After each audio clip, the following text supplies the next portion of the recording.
কেশবপুরে প্রেম করে বিয়ে, ঠাঁই মিলল পোল্ট্রি খামারে।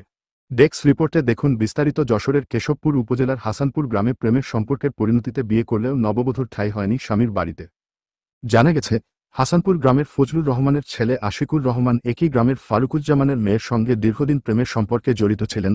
গোপনে চলা এই প্রেমের পরিণতি ঘটে 4 দিন আগে, যখন আশিকুর তার প্রেমিকাকে বিয়ে করেন, তবে পরিবারের অমতে। বিয়ের পর আশিকুরের পরিবার এই সম্পর্ক মেনে না নেওয়ায় নবদম্পতির দাম্পত্য জীবনের সূচনা হয় হাসানপুর বেলের মাঠে একটি পোল্ট্রি খামারে। বর্তমানে আশিকুর রহমান ওই খামারেই স্ত্রীকে নিয়ে অবস্থান করছেন। এ বিষয়ে আশিকুর রহমান বলেন, পরিবারকে না জানিয়ে বিয়ে করায় তারা ক্ষুব্ধ হয়েছে এবং আমাকে এখনই বাড়িতে উঠতে দেবে না বলে জানিয়ে দিয়েছে। তাই বাধ্য হয়ে স্ত্রীকে নিয়ে পোল্ট্রি খামারে আশ্রয় নিতে হয়েছে। তবে আমি আশা করছি, সময়ের সঙ্গে সবকিছু স্বাভাবিক হয়ে যাবে। আশিকুর রহমানের বাবা বজলুর রহমান বলেন, আমি এই বিয়েতে রাজি ছিলাম না। কখন, কিভাবে তারা বিয়ে করেছে সেটাও জানি না। এমন হঠাৎ সিদ্ধান্ত পরিবারের কারো সঙ্গে আলোচনা না করে নেওয়ায় আমরা মেনে নিতে পারছি না। মেয়ের বাবা ফারুকুজ্জামান বলেন, আশিকের সঙ্গে আমার মেয়ের প্রেমের সম্পর্ক ছিল, কিন্তু আমি তার সঙ্গে মেয়ের বিয়েতে রাজি ছিলাম না। সে কারণে মেয়েকে নিয়ে পালিয়ে বিয়ে করেছে।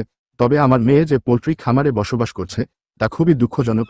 আমি চাই, হয় ছেলের পরিবারের কাছে যাক, না হলে আমার কাছে এলে আশ্রয় দেব, কিন্তু এভাবে থাকার বিষয়টি আমি কিছুতেই মেনে নিতে পারছি না।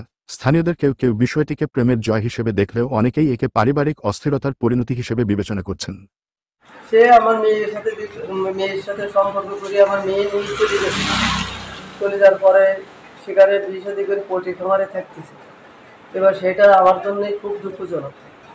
সেখানে যাতে না থাকে, ওর বাড়িতে ওর না থাকে, ও যেন বাড়িতে আশিক যেন বাড়িতে নিয়ে ওঠে।